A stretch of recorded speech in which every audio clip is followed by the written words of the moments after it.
سلام خدمت همه دوستان عزیز. امروز اومدیم در مورد عجیب ترین غذاهای ژاپنی صحبت کنیم. آیا تا به حال به این موضوع فکر کردین که عجیب ترین غذاهای دنیا کدامند؟ یکی از لذت بخش ترین قسمت های سفر خارجی تجربه غذاهای جدید، مخصوصا غذاهای ژاپنی است.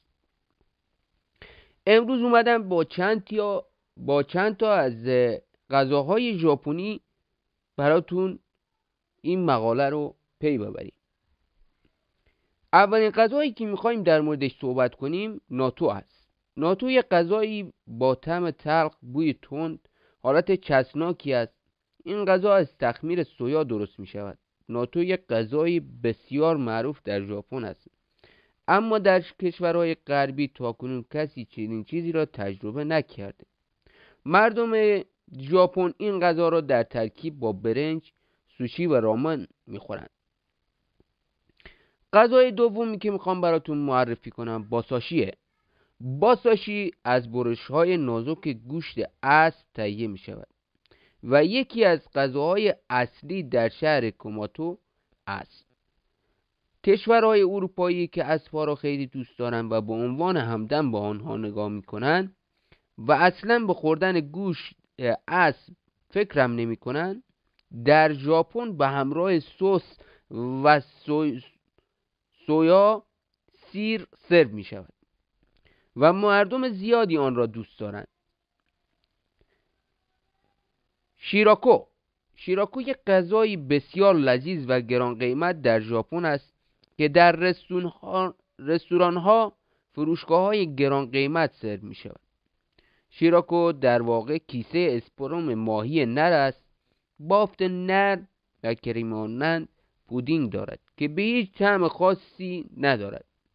تنوع استفاده از شیراکو زیاد است. به صورت بخارپز، خام، دورچین برای غذاهای دیگر استفاده می شود. گویا یک خربزه‌ای با طعم تلخ که بسیاری از مردم به دلیل آن را سبزی می دانند، در جنوب کشور ژاپن و در اوکیناوا رشد می کند. یک غذای بسیار مفید است که قند خون را پایین می آورد، اما ممکن است به دلیل طعم تلخ آن خیلی مورد پسند همه نباشد. ساشیمی، مرغ خام.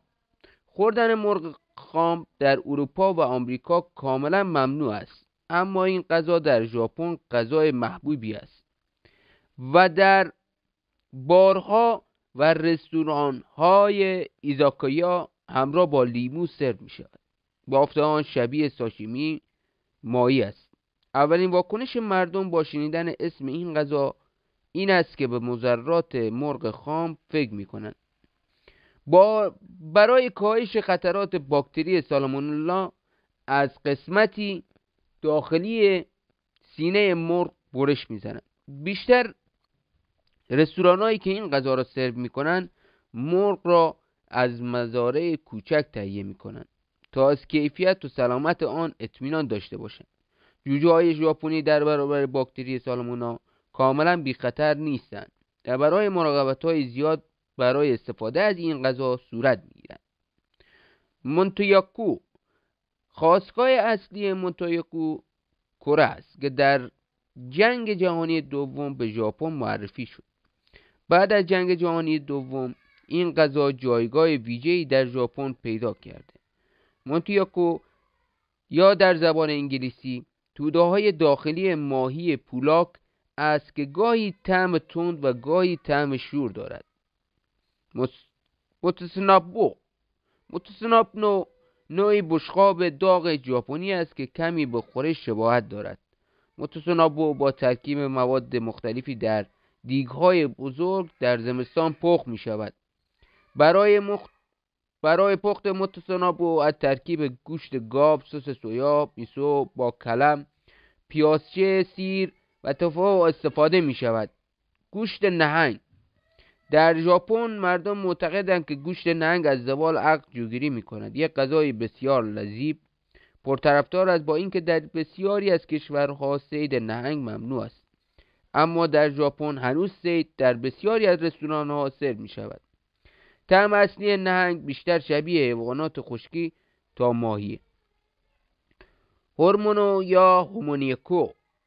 هومون یا هومونیکو گوشت سرخ شده یا گوشت کبابی است که در حالی که در بسیاری از کشورهای غربی خوردن حشرات خیلی رایج نیست و قسمت‌های داخلی حیوانات را دور می‌اندازند یا به سگ می‌دهند، در ژاپن خوردن این غذا مرسوم است.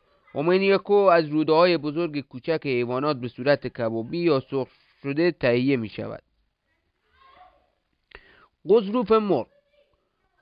قضروف یک غذای ترد است که هنگام خوردن احساس می‌کنید استخوان می‌جوید. علی‌الرغم خیلی از کشورهای غربی این غذا را در ژاپن محبوبیت دارد. قضروف معمولاً در رستوران‌های ایزاکیا یا کتری پیدا می‌شود.